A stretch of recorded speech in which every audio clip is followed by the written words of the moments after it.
Welcome to the Refine and Shine, the podcast dedicated to mastering the art of continuous improvement and optimizing every aspect of your life. I'm Angelina Rivera, your host, and together we'll uncover the secrets to refining our lives, our habits, and our processes to unlock our inner brilliance. Join us on Refine and Shine, where we'll delve deep into achieving more in life without the burnout and without all the stress. This podcast is your platform for a more fulfilling life through continuous improvement and personal growth. In each episode, I and a diverse array of guests discuss practical strategies for up-leveling every aspect of your life. From developing good habits and organizing your space to refining your mindset and personal goals, we're going to explore it all. Our guests share personal stories about the systems they've developed or systems they've used and the tweaks they've made in their lives when refinement was needed, allowing them to truly shine. Listen to Refine and Shine to learn how you can implement continuous improvement techniques in your daily routine, develop and maintain healthy habits that lead to success and satisfaction, organize your life to reduce the stress and increase your productivity, foster a growth mindset that propels you to new heights. My mission is to inspire you to take bold action, make positive changes, and become the best version of yourself. Whether you're aiming to elevate your career, nurture meaningful relationships, or enhance your overall well-being, Refine and Shine is your guiding light. With over 25 years of experience in continuous improvement, I help businesses streamline their processes, establish efficient work areas, and implement standard work protocols. I have trained over 600 individuals and teams in process improvement, optimizing workflows, and enhancing overall operational efficiency. Tune in every week as we embark on an enlightening journey, exploring paths to refinement and illuminating the way to shine in every area of our lives. Subscribe now and join us on this journey to polish your life and let your best self shine through. Thank you for joining us on Refine and Shine. Hello, everyone. Welcome back to another episode of Refine and Shine podcast. I have such an amazing guest here for you guys today, and I just can't wait for you to get to know him and hear his story and hear his journey. My guest today is Tracy Brickman, who is a father of four, a veteran, and the voice behind the Dark Horse Entrepreneur, AI Escape Plan, and Your Success DNA, 2 shows drawing over 300,000 monthly downloads. His life reads like a redemption arc: addiction, the loss of his 18-month-old daughter, divorce, and bankruptcy. Yet he rose from it all to lead a corporate marketing teams, and build a thriving digital brand. Today, Tracy helps parents and small business owners compress time and multiply income by using AI, podcasting, and automation. His reactivation campaigns have delivered a month's worth of revenue in under 7 days. He speaks with compassion, clarity, and conviction. He is living proof that no setback is final and no dream is too late. Well, Tracy, thank you for being a guest here today. It's my pleasure to be here. Thank you for having me. So you have so many accolades, so many successes, but I know that it wasn't always like that. We just read, you have a story. So can you kind of take us back a little bit back to your story about, how you've come to this, where you were to where you are today? Oh my goodness. I'll give you the Cliff Notes version and we can dig around wherever you like. I mean, I was lucky enough. I'm a third generation military guy, like I was telling you before you pressed record. And my dad ended up, he did 23 years in the military, and I grew up all over the United States, and he did 2 tours over in Germany. So I got to see a lot of the world and experience a lot of things growing up, people and creeds and colors and just different cultures and the whole 9 yards. And then he retired into Southern California. So I went from very structured environment to very liberal environment right as I was going into my teenage years. So, I was going to be a rebel anyway. Let's go ahead and really, push the gas pedal. And that helped me make the decision right out of high school to join the military myself. And so I go back in. Well, I go in, not back in. And, I go through basic training and airborne training, and I told the recruiter that I wanted to go back to Germany. So I ended up, it was really cool. I ended up being stationed about 60 miles south of where I had just spent, a couple of my early, latter elementary and early high school years. And, I did 6 years, come back out, start a little entrepreneur business in Southern California. And this is when the addiction steps in. I got introduced to methamphetamines at the time. And that started the downhill slide of about 2 years on the dark side of the tracks in Southern California. Um, Unfortunately and fortunately, I used my entrepreneurial skills to pay for my habit, basically, you could say. And I don't say that bragging in any way. I can say it a little more fun, tongue in cheek nowadays. And it got to the point where the police literally kicked open the door to my condo, and that was kind of the wake up call for me. And luckily I wasn't there when things went down. I was out on probably a 3 4 day party binge, and came back home, and I saw the aftermath. And it's just like they show you in the movies. Furniture's turned upside down. There's instant potatoes poured out on the floor as they're looking for what they were looking for. Luckily enough for me, I was smart enough not to keep things like that around my home. And to top it all off, I had a 3 month old baby, and I could hear my father's voice in my ear at that point, family first, family first. And it wasn't my life anymore that I was messing up. It was someone else's on top of that. So after about a 3 4 hour interview, and some detectives came to the door as I was cleaning up, and I go downtown, and they asked all the right questions. Let's put it that way. They were naming names that they shouldn't have known, which kind of put the fear of God on me. And so I call my mom and dad up, and thank God for my amazing parents. And to top all that off, I was adopted too.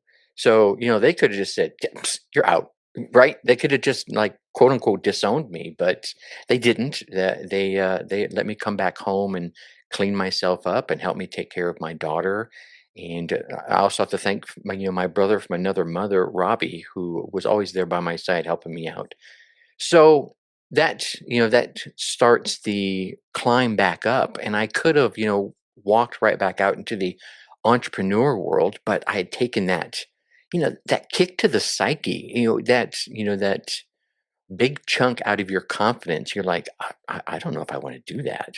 I could just imagine it, going up to some company and saying, "Hey, I can do amazing programming things for your company," and they're like, "Didn't I see you snorting blow off the bar at this place I was shooting pool?" So that fear was inside me. So I started a corporate career that led to some pretty cool adventures. I did 12 years at Coca-Cola, worked at Home Depot and David's Bridal and Victoria's Secret and La Senza. I mean, all the cool names. I was lucky enough to work for them for a period of time, working in their planning and marketing departments, and saw a pretty cool path through that. In the early part of those years, that's when the 18-month-old daughter passes away. She was born about a month and a half early and had some medical issues that led to about 6 operations. Excuse me, yeah, 6 operations within the first 3 months of her life just to get her stable. She needed a liver and small bowel transplant, and they got her onto the organ donor list, which started my speaking career because I was out there talking to everybody on every stage I could find about the benefits of being an organ donor.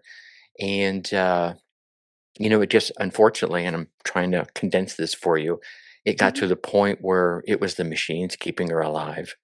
And we had to make that tough decision. And we made it. And, I rocked her to sleep. Literally, no joke, wrapped her up as after they disconnect all the machines, wrapped her up in the blanket that grandma had crocheted for her and rocked her to sleep one last time. And that was a blessing and a curse. It was the curse part is obvious, right? Who Mhm. wants to lose their child? And I would not wish that on my worst enemy. But the blessing part of it was I was able to effectively tell her goodbye, tell her Mhm. thank you for all the amazing things she had taught me in her short 18 months with us, and made some promises. And I know she's been watching me ever since. So hopefully she looks down with good eyes, because I look back at my addiction days, and I look back at the selfish Tracy. It was all party, party, party. Everything is me, me, me, me. And so when it came to Krista, when the decision to disconnect her, it was my selfish part saying, "You can't just keep her here for yourself, right? Mhm. You'll be leaving her in pain, and that's selfish." And I decided not to be selfish. So that started a path of, okay, I could easily fall back into drugs. I've been there. I know how easy it is. It's wonderful for numbing the pain, but it doesn't allow you to deal with your life. So I threw myself into personal development, and that that was an amazing journey. Still is. That's not something you ever step away from. I think you get on a self development path, and if you're really into it, you stay on it because you always Mhm. want to be a little bit better, half a percent, 1% better, a little bit better. And I mean, it was. I saw 5 promotions in 3 years while I worked at Coca Cola, which was unheard of. And that had people looking at me like, "Who do you know? What are you doing?" Right? Mhm. And I started telling them. I said, "I'm seeing all these amazing people. I was going to all the big events, seeing Anthony Robbins and Zig Ziglar and Jim Rohn, all the big names that we've come to know and love over the decades. Seeing them in those big stadiums and going to the meet and greets whenever it was possible, shake hands, and ask one or two questions and get wisdom that it's in their books, but when you hear it coming from them right to you, you're like, got it. And then taking action on that, which is significantly, a lot of people go to those events, they get pumped up, and it lasts a week, a month, however long, and then they fade back into their normal path. And I didn't want to fade into the normal path, so I kept doing the things that I was learning from them, and that led to a lot of the things I mentioned earlier. The people coming to me and saying, "How did you do that?" I started telling them. They're like, "Could you teach me?" So that started some of the coaching that I ended up doing over the years. And around this time, YouTube had stepped into the picture. So I tried hopping on YouTube. It just felt weird. I was like, I'm talking old, early days, and those videos are still there, ladies and gentlemen. So you can go look for them. I've gone back and looked at them, and it's like, "Ugh, you want to talk about cringeworthy?" But it back then, I thought it was pretty good, but it didn't. It just felt weird. So I leaned into more audio, and there was a platform called Blog Talk Radio, which for many was the early introduction to a lot of folks of podcasting. We're talking 2006, 2005. And it was really cool because you could go on there, you could share your message. They even gave you this phone number that people from around the world could call and talk live like you and I are right now on your podcast. Ask questions, answer questions. I'm like, this is, I found my zone right here. And so I learned more about podcasting, and I started my first podcast off of Blog Talk Radio about 2007, which is, you mentioned it, Your Success DNA. So that one's been around since 2007.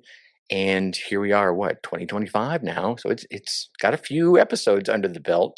I did, however, make one big mistake, and I hung up my microphone for that show because I was going through the wicked divorce and the bankruptcy, and I felt like I had the real, honest to goodness imposter syndrome wash over me.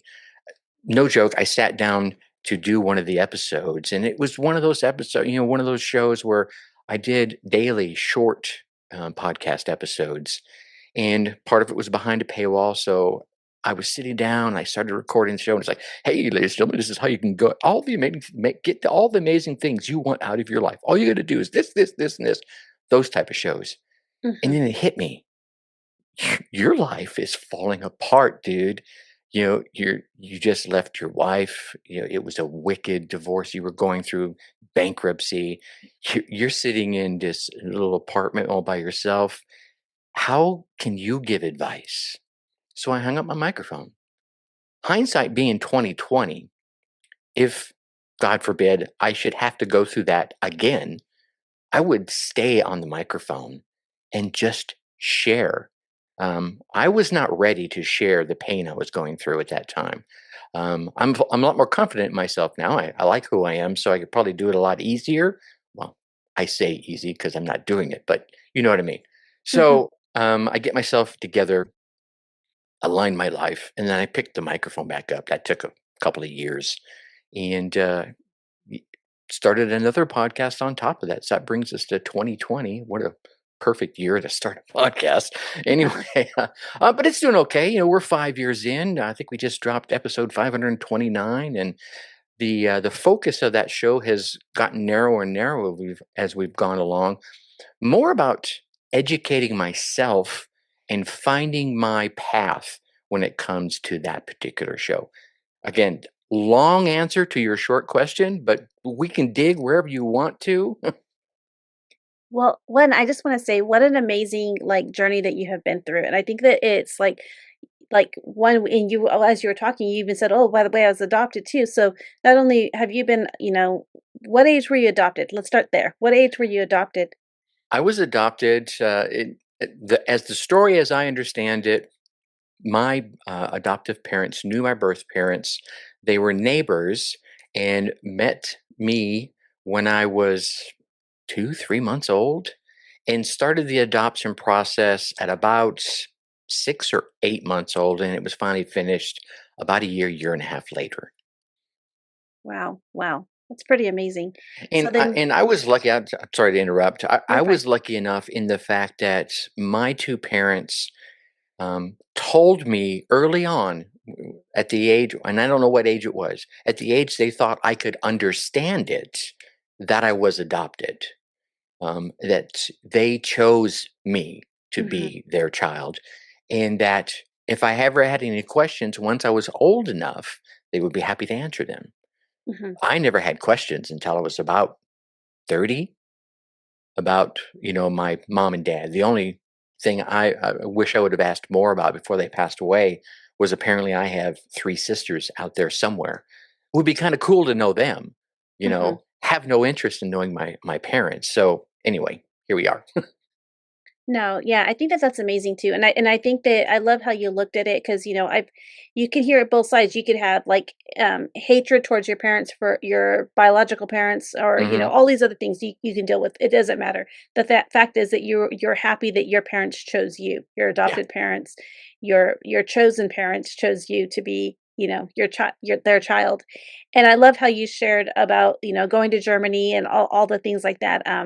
My spouse actually lived in Germany for some of his younger childhood, and Mm. his parents were his dad was in the Marines, I mean the Army, and so really enjoyed that as well. Oh So I yeah. can relate how the most fondest memories he talks about of his childhood was like zip lining in the Black Forest, I think it is, or something Yes. like that, and all the things. Fault. Yes. Yeah. Yeah. So Yeah. I can, like, understand, so as you're talking and then, I live in SoCal, so as you're talking, I can resonate in a lot of the things that you're sharing about, and I think that that's Nice. so cool, is that you can be in a totally different state, and that's the beauty of the technology, is that you can connect with people and share stories, and just get to know people. And Hmm. I loved how you shared about when you were going through the hardest parts of your life, you felt that you have that imposter syndrome.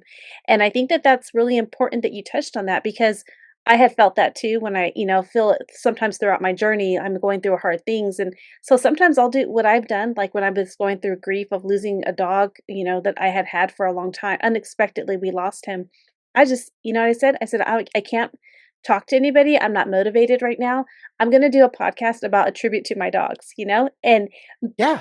but I wouldn't have been able to do that had I not doing what you continue to do is that growth, that personal growth. I have that book, Jim Rohn's 51 Laws of whatever book right here. And Hmm. I love that you got to see him and got to hear him and speak. And I loved how you said take action. 'Cause you Yeah. can read a book, but then when you hear it, and then you can actually implementing it and taking action. It's good to have a whole bunch of books that are just sitting on the shelf, but if they're just sitting on the shelf and you're not opening up and doing things, what's the Yeah. point, right? Yeah. You So, can't absorb the knowledge osmosis. Sorry, it just doesn't work. no, I love that, and so through all the things that you went through, how did you like, the loss of your child, you talked about how it shaped your purpose, um, your time, your purpose, your legacy, um What was the hardest part with that to go through? Oh my goodness. It's all pretty hard. I think one of the hardest parts was to balance the pain with the action that you need to take. It's like when anything traumatic happens in your life, right? There's those of us that completely shut down, and there are those of us that bury ourselves in work or something else, a hobby. Maybe some folks bury themselves in drinking or drugs. Yeah, I've been there, done that. Um, I think for me, probably the hardest part was I still had my oldest daughter. She was probably 4. Yeah, she was 4 at the time. So she understood enough, like her sister's gone, her sister's in heaven, and I didn't want to burden her with grief that I was feeling. Meanwhile, my wife at the time decided her grief was so traumatic that she had to leave the 2 of us and go stay with her sister in Texas for about a year, year and a half. So effectively, now I'm a single dad, Mhm. although I'm still married. I'm a single dad raising a 4-year-old daughter, and I was working at Coca-Cola, so I had the full time job, so I had the whole thing going on. But I didn't want to dump my trauma onto my daughter. She had enough things that she had been going on. I mean, she was, my daughter from another mother who stayed in the drug scene when I pulled us out of that.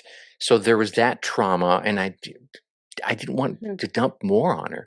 So for me, that was probably the toughest part, was balancing being happy enough to lead by example as her father, but still not hiding my pain. And I know I did push a lot of it down because it was probably about a year and a half later, I was watching a movie with Denzel Washington where he was holding an emergency room captive.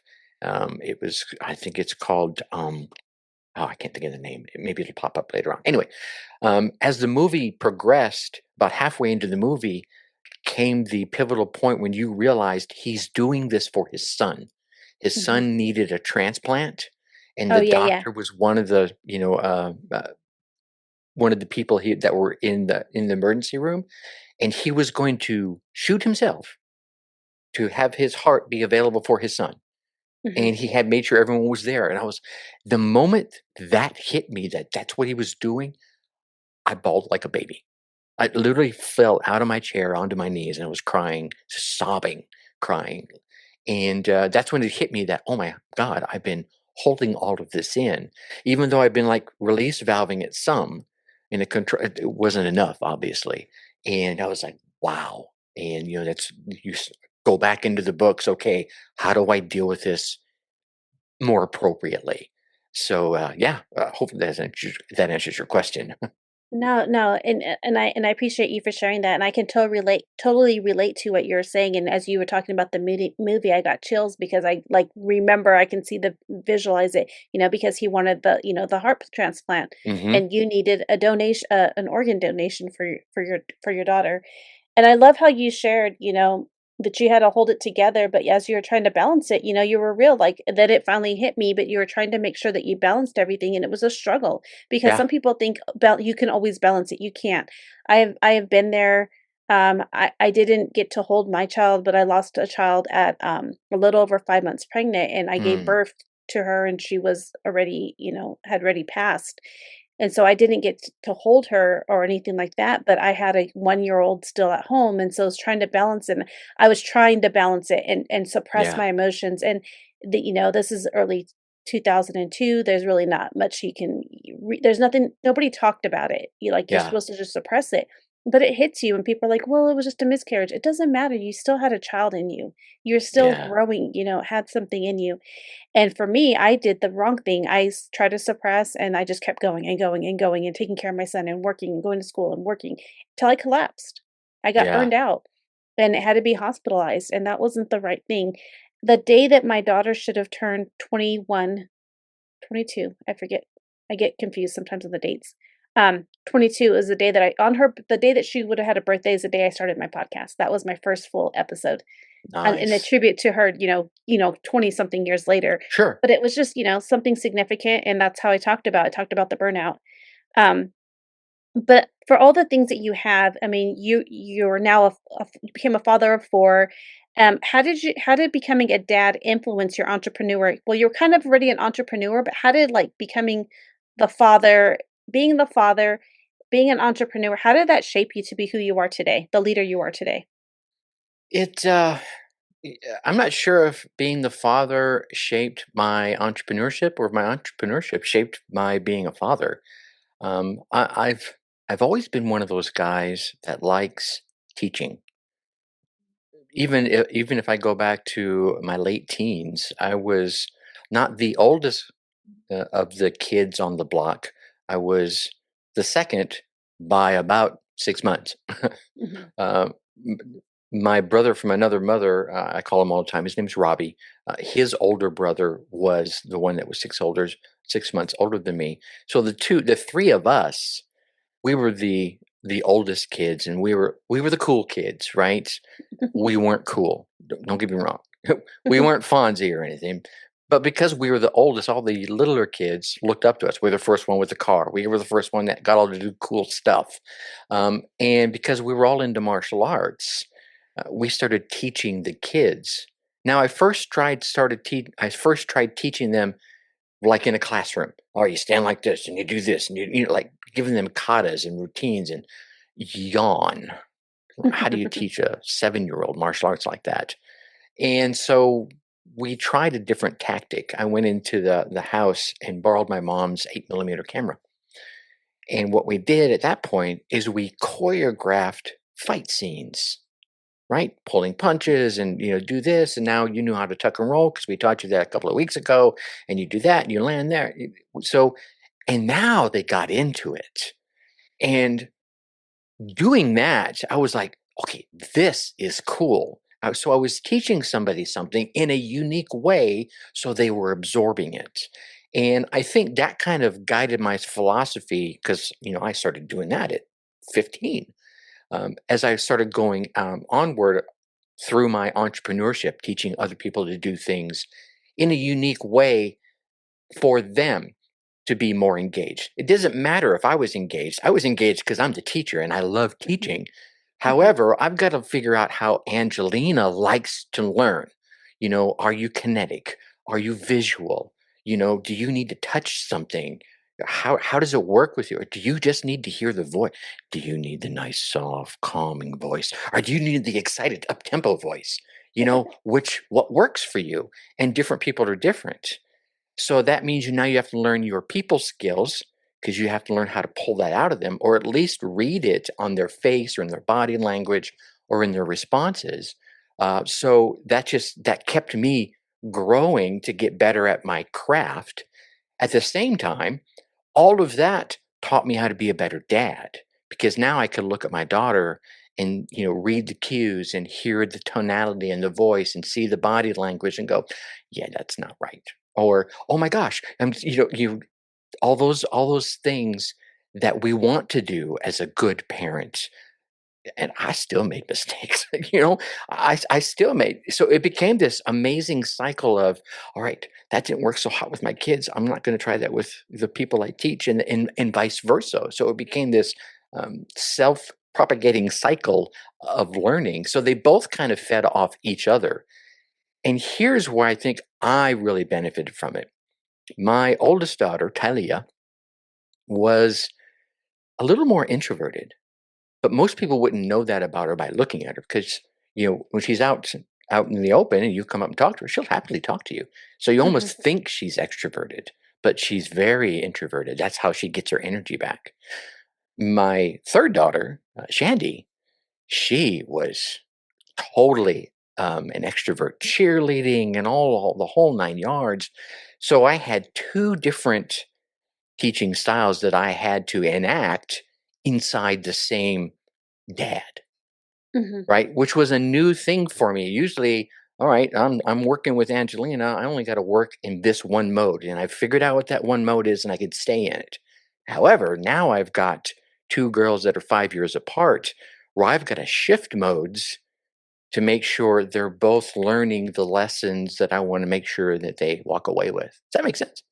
Yeah, that's absolutely amazing. So it did really I love how you said that, and I like, wow, teaching, like, videotaping and doing these enactments and all these things way back when that wasn't really something that people did. Now you can go on YouTube and learn anything. Yeah. It may not be the right way, but you can learn.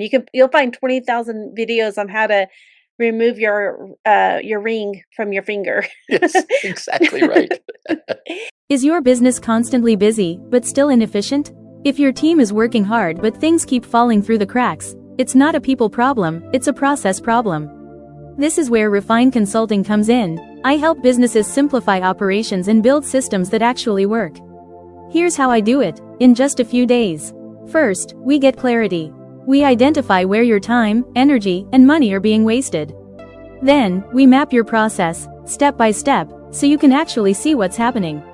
Next, we simplify. We cut out delays, redundancies, and anything that's slowing you down. Then we build a system your team can follow, so everything doesn't depend on you. And finally, we implement, so you walk away with a clear plan and real results. No more guessing, no more chaos, just better systems. If you're ready to streamline your business and get your time back, go to refineconsultingllc.com and book your free discovery call. Let's refine your processes and help you shine. I love how you shared all that stuff. It's truly amazing. But, eventually you got into this AI, and you talk about time compression and all these things, and you Hmm. help entrepreneurs compress time and multiply income. What Yeah. does that actually mean in real life terms? A lot of big words in there, right? Right. Well, really, I think I jumped on the AI bandwagon about a year into its popularity because I was not hesitant. Well, that's probably actually a good word. I didn't want it to be another one of those fads, right? We've all been around long enough that we look at things, something pops up, and you're like, not sure I'm going to jump on that yet, right? Mhm. Because when you build an audience, and you can relate to this, you build an audience, you protect that audience like a child. You're like, I just don't Mhm. want to start throwing things at them, and they're like, yeah, great, great, great, great, great advice there, Tracy. How long did that last? Um, but to come back to your question, AI is a great tool, and it's a tool um, that you can apply in different parts of your career, your life.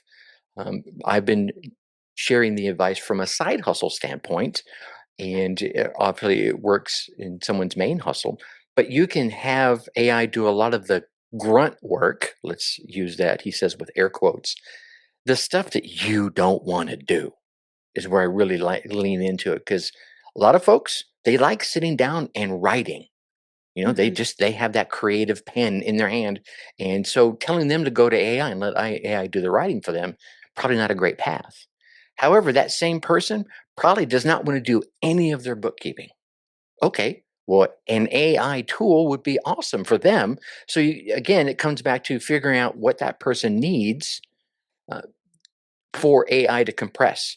One of the examples, and you read it off in the bio there, is helping folks earn a month's worth of revenue in a week.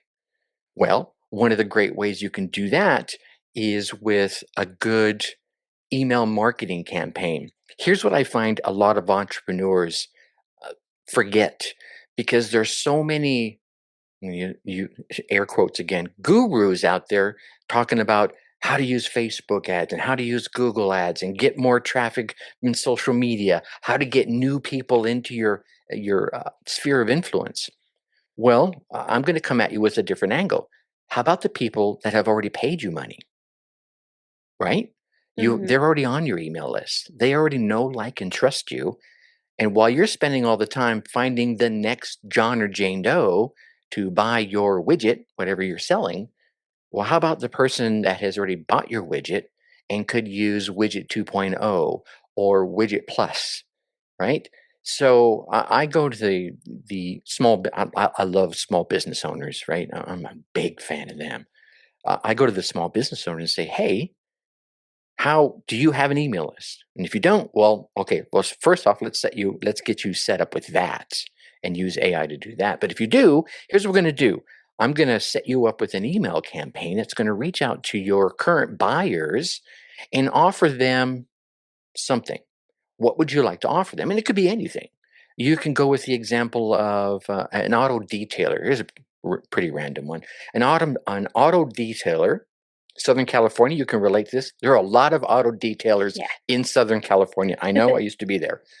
And a lot of them, their services go beyond just cleaning your car. And, some of them will go in there and do a full wax, and they'll put a sealant on your car. They do all these amazing things, treat your leather, yada, yada, yada. Well, these are upsells to the service. Well, those are upsells where their real money is made at. So one of the auto dealers that I worked with, I said, okay, so we'll do this campaign. Going to get you booked up, and we're going to really lean into that ceramic coating that you do, because it's like a $1,500 ticket, and a lot of that is profit for him. Okay, sure.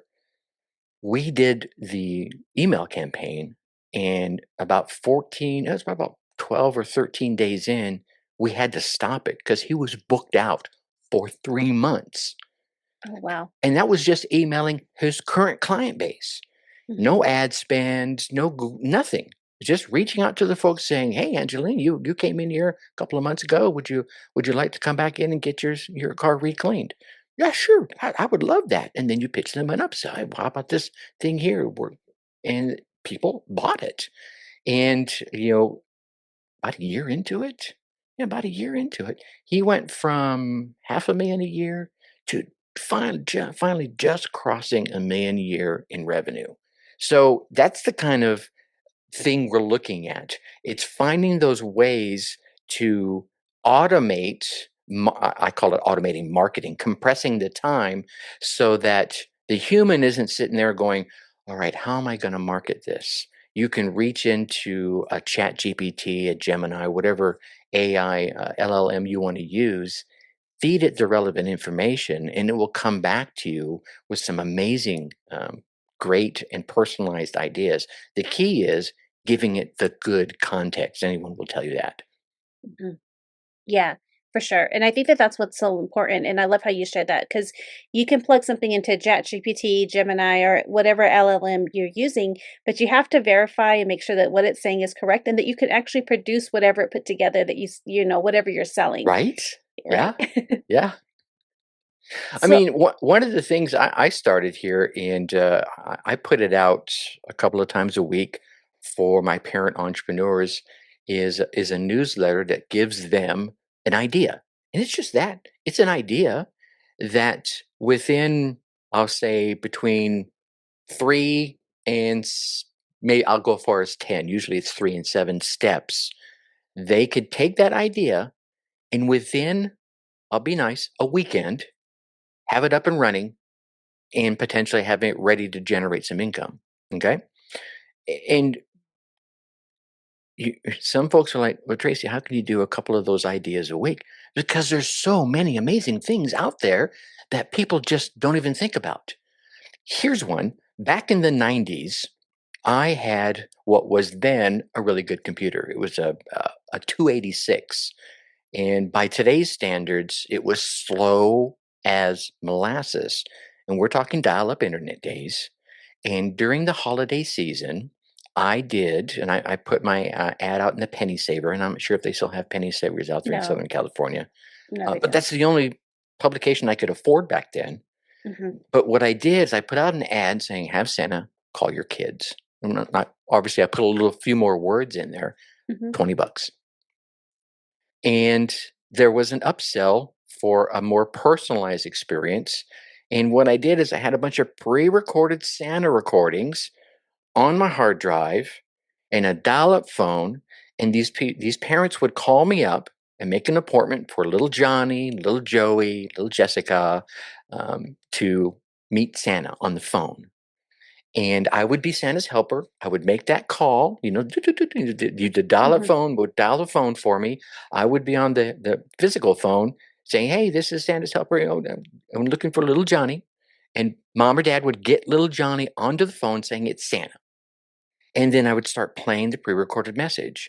And there's a way you could do the pause if Johnny gets all super excited and everything. And then with the personalized experience, there were a couple of other messages I could add in, so it almost felt like a real conversation. And if it got a little off the rails, I could step in as Santa's helper and kind of save it. And sometimes I had to say Santa's got to go to the next call, or Rudolph pooped on something or whatever. But that's just an idea. So one of the ideas I put out in the recent newsletter, actually one of the recent podcast episodes, was, hey, if I could do that back in the 90s for $20 a call, guess what you could do with today's technology? You could have Santa send a video to little Johnny, and you could upsell, send me a picture and I will make sure Santa's holding your picture as he's talking about little Johnny, or he talks about your pet hamster and by name, or talks about something you did well, and a real example of something the parents told you that they did well that year. Or maybe on the other side of things, maybe they're working on a particular habit and you'd like Santa to help them work on that habit. Hey, little Johnny, don't forget to, you've been doing a great job about brushing your teeth every morning. Be sure you keep doing that. Kind of reinforcing that. Talk about personalization. And I like to remind those that are, reading the newsletter, or watching those kind of things, or listening to it on the podcast. You're not selling the video. And this is anything in business. You're selling the magic that little Johnny or little Emma feels when they think and they believe in their heart of hearts that was Santa talking to them. That's a memory, right? That you as a parent, wow, that was magic that you want to give to your kids. So it's all these little ideas. How do you do that? How do you do that? And today, with AI, there are so many ideas that you could. I haven't run out of an idea yet, so as long as I keep getting ideas, the show will keep going on. So you are pretty tech savvy, it seems. And have you always been this savvy? I mean, just thinking about like the going back to like videoing the camera, like doing the camera, videoing the karate moves, the or martial arts moves, and then now thinking about recording with the computer, like so you can call and get that answer me, like all the things that you're doing. Have you always been tech savvy? Has technical things always um, been an interest? it's funny is I would never call myself tech savvy. I'm not tech scared. Is usually what it boils down to. I mean, I built my first computer from a kit at 17. I went down to, I think I ordered it from Radio Shack and got a little kit and ordered the computer. And with the upsell on that, it taught me how to do programming in BASIC, and I enjoyed that so much that started my dive into technology. I mean, I don't know a lot of things that a lot of folks do, but I'm curious enough and willing enough to be stupid long enough to be smart, if that makes sense. Mhm, The first time you step on a stage, you're going to be nervous. mhm, You're going to sweat. You're going to flub up a word. Heck, you might even trip and fall. It's okay. Stand up and keep talking. mhm. So yeah, from that aspect, yeah, I'm tech savvy, but where I don't have the savvy, I'll go find an answer. That's usually where my biggest skill is at. And that goes back into always willing to learn and wanting to learn to always grow, right? 100%. And if we don't keep 100%. growing, we start to die. Like that's As like soon as you stop growing, you start dying. You know what? I watched that on my father when my dad retired from the military. He went in at 18 and retired at 23 years. So he was, still in his 30s when we hit mhm, Southern California. And, he spent a little while doing nothing. And you could see him just kind of, his face started to fall and he was grumpy. And so he started working again. He couldn't sit around doing nothing.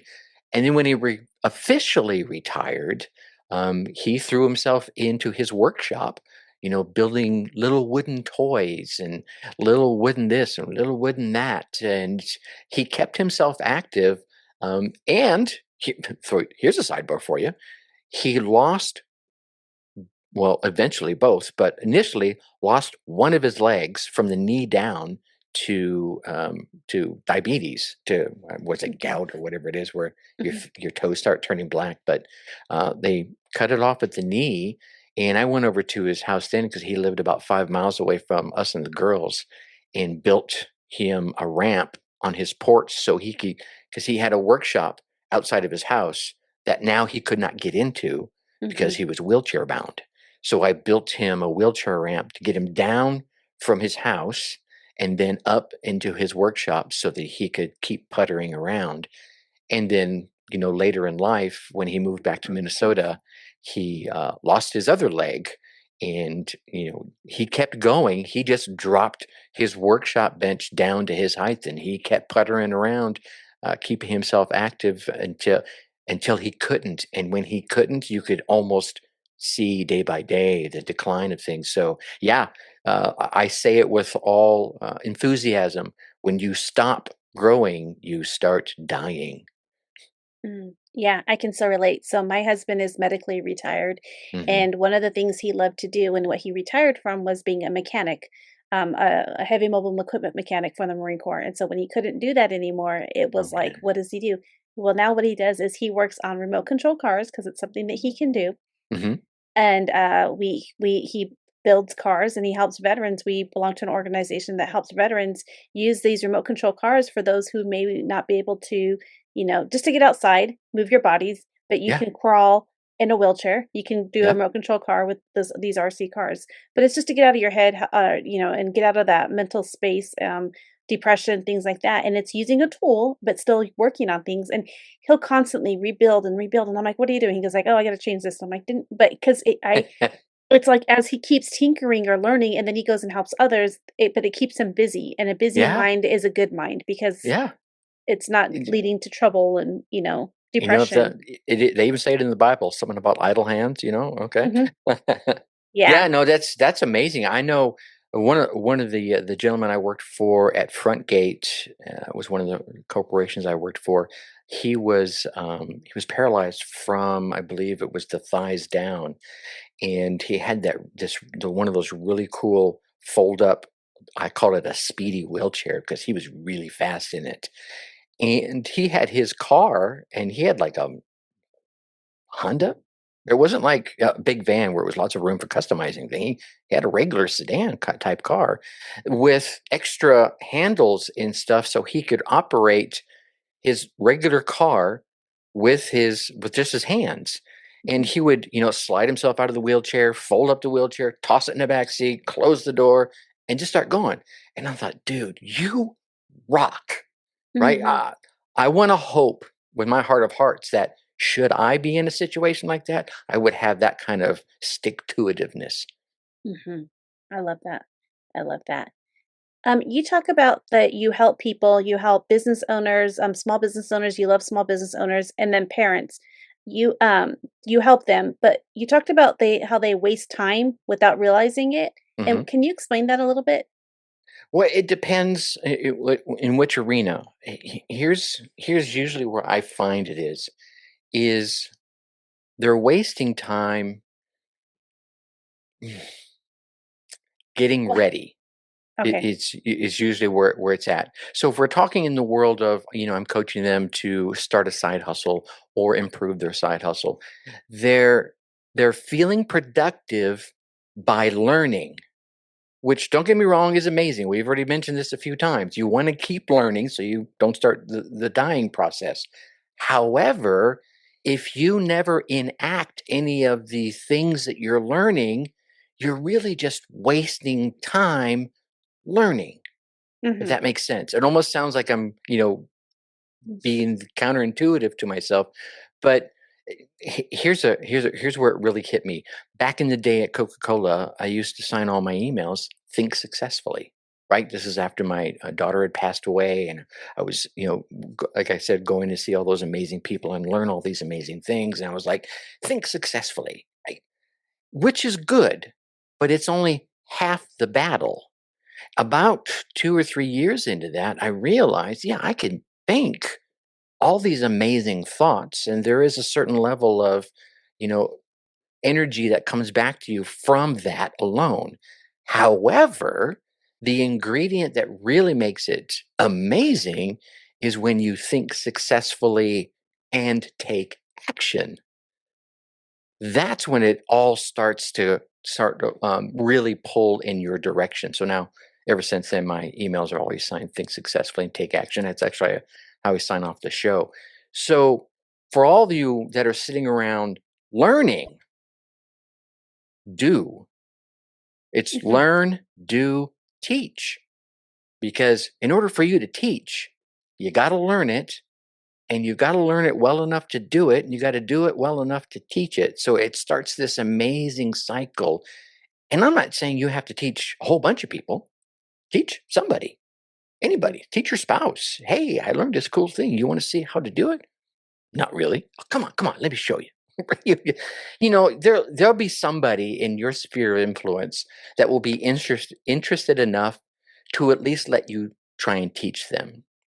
And I find when you're trying to teach someone, sometimes you'll find holes in your own, what you call, amazing process. Wow, I Mhm. never thought about it that way, because now you're seeing it through someone else's eyes. And they're obviously their experience to that point is different than yours. So they pay attention to different little nuances. Make sense? Oh yeah, absolutely. When I was learning, so I'm a Lean Six Sigma black belt, like within the process improvement world, right? Sure. And so when I was learning, when I started to, I wanted to start teaching yellow belt class, which is like the lower level classes, and I wanted to start teaching them because there was a single point of failure. There was nobody in my area at the Marine Corps who was teaching on the West Coast, and so I'm like, I can teach it. Like, let me learn it. I'll teach it. I'm already a black belt, so I know it. And so, but I had to practice. There was a curriculum. I would practice in front of my children, like, just to get and they would Mm-hmm. like, oh, use this as an example or use this. And they were like, these people, these are mechanics. Most of the people you're teaching are going to be mechanics. They like to keep busy with their hands. If you're going to have them sit, I mean, we would do interactive things, but if you're going to have them sit and learn these things, is there a video you can show? And so, like, I was like, "Okay, okay, like, these are younger generation, my children are younger than me, so most of these mechanics are a little younger than me too, so let's do it." And so Sure. we, like, used, like, to show the conveyor belt and, like, how if you hide your processes, and we use the I Love Lucy show when they're doing the chocolates, and Yes. and then when she started, they're like, "Oh, you're doing well," because she started hiding them, and then Hmm. they made the belt go faster and faster, Faster. and she Yes. couldn't keep up and stuff. And so, like, that was one of the examples, like, if you guys hide your work, it's gonna show up later. Like, Yeah. your defects are gonna show up. And so kinda started using, like, and we did something from the '70s show, it was, like, explaining, it was one of the shows, but we just kind of found little examples Hmm. and they loved it. They Yeah. loved those little things, but it was something I didn't think about because 'cause I'm like, "I gotta do the curriculum, I gotta do the curriculum." But I'm like, "These people need to learn it." And I had such raving reviews from just tying those little tidbits in and it was somebody, I learned, my kids were like, "Hey, just do it this way," because they didn't understand it. And so if I explained it one way, they're like, "Yeah, just, oh, like how, I Love Lucy did this or Yeah. whatever." And it was easy. It made it fun and enjoyable. And I loved how you said I had to learn it, then I had to teach it, but then I also had to, you know, be make corrections for things that we're not perfect on all the Yeah. things, and it's a continuous cycle, and you Yeah. gotta always improve, right? It's Exactly. I really like that. Well, I think one of the things that you said inside there, and in case I don't want it to escape, you took the time to think about your audience Mhm, in your teaching. And it's kind of like we were mentioning earlier. I got to learn how to teach Angelina, or I got to learn how to teach Joe. Now, obviously, if there's 36 Angelina and Joes, I got to figure out how to teach them as a whole unit, but still keep their attention. And that could range from anything to having things sitting in front of them that they could, like you said, do manual dexterity things or videos or you know chats with each other, mhm. something that keeps them engaged, because your mind starts drifting, especially when you're younger. Anyway. I love that, I love that. Oh my gosh, there's so much things that I wanted to just ask you more about, but I just wanna, make sure that we can continue, hold time for you, Sure. but one of the things I really was just like, you had like your redemption, like you've had all these things happen to you in life. And I just wanted to know, how do you stay grounded now? Ah, how do I stay grounded now? I'm lucky enough to be married to an amazing, amazing woman that that just kind of loves me for me. It's none of this. Oh, you can give me all these amazing things. I'm going to marry you. It's you have a heart of gold. I have a heart of gold. Why don't we go ahead and live together and and raise children? It really for me what keeps me grounded is being me. And it sounds almost cheesy and just kind of placid saying it like that. Here's what I find, and I try to tell everyone this that I coach or that I work with. Be you. I don't care who you are.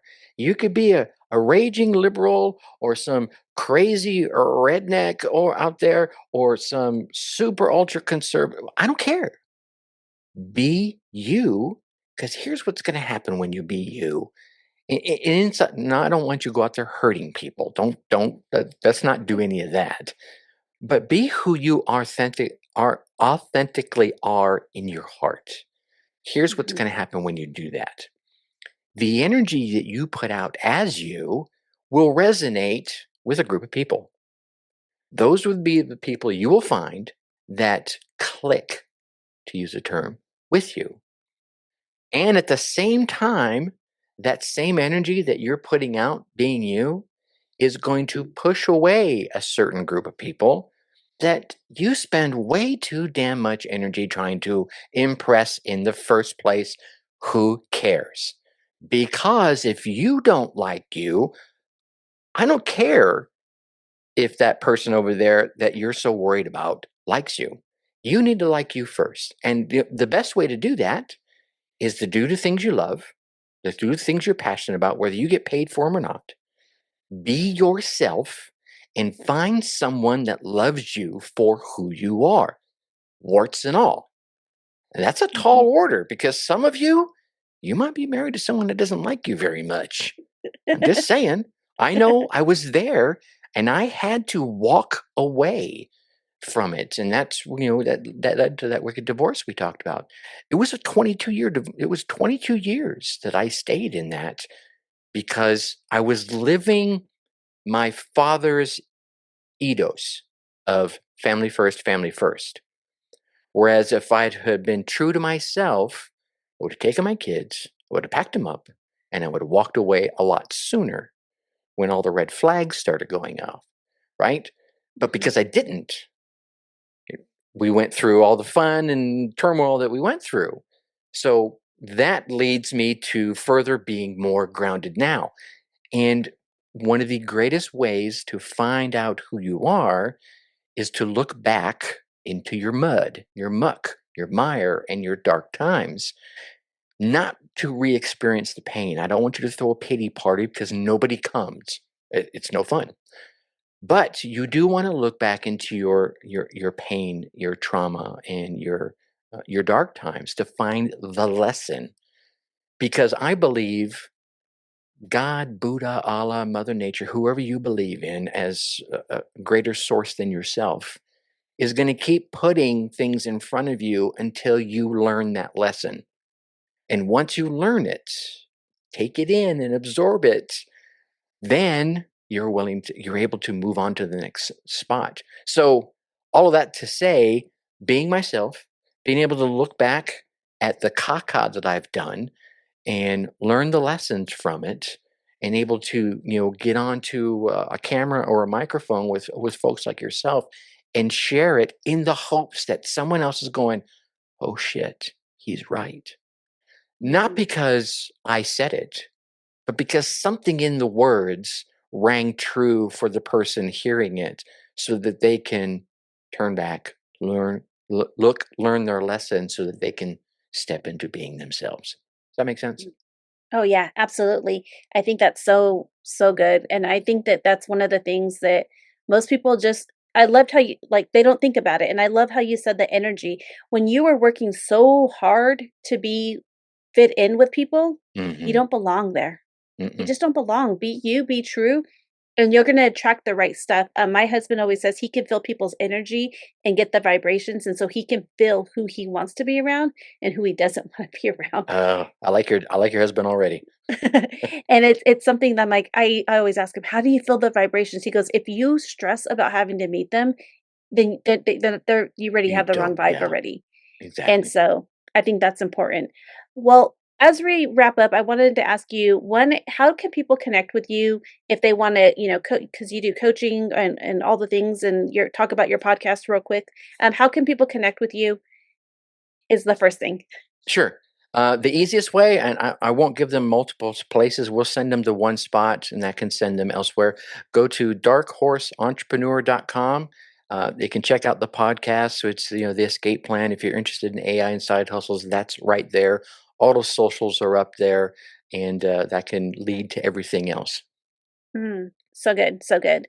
I'm gonna actually, go and binge watch that or listen There to you that while I wrap Christmas presents and things like that. go. But, the other thing I wanted to ask you too is, one of the things, my whole podcast is about refine and shine, and while you have such a powerful testament of how you had to refine your life in order to shine to the person you are today, but what is one piece of advice, if you could give one piece of advice, a word, a phrase, a book to read, or some type of action that my listeners can take today in order to help them refine and shine?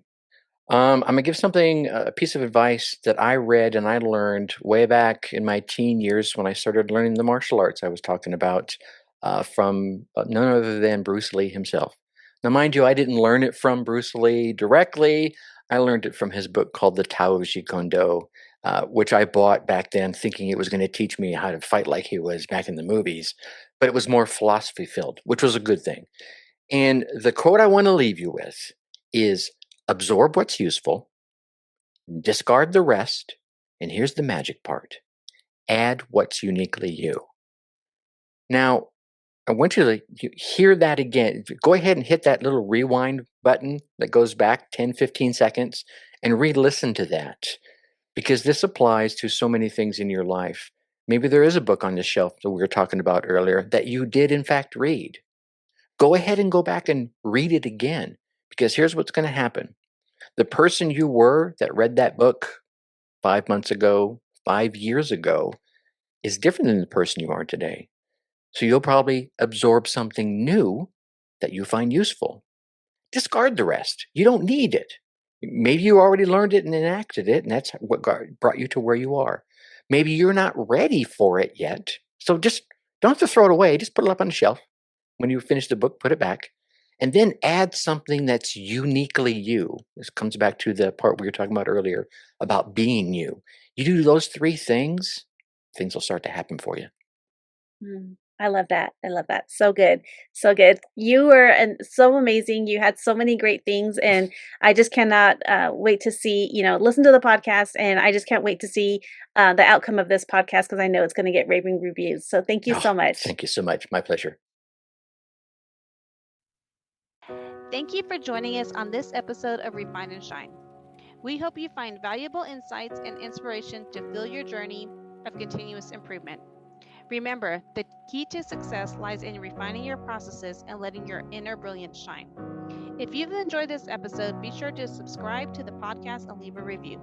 Your feedback is greatly appreciated and helps us reach more listeners like you who are eager to refine and shine in all areas of life. Stay connected with us on social media for updates and additional resources and behind-the-scenes content. We love hearing from our listeners, so feel free to reach out with any suggestions, questions, or success stories you'd like to share. As we wrap up, remember that the power to transform your life lies within you. Keep striving for growth, embracing change, and seeking opportunities to refine your skills. Together, let's continue to shine bright and make a positive impact in the world. Until next time, keep refining and keep shining.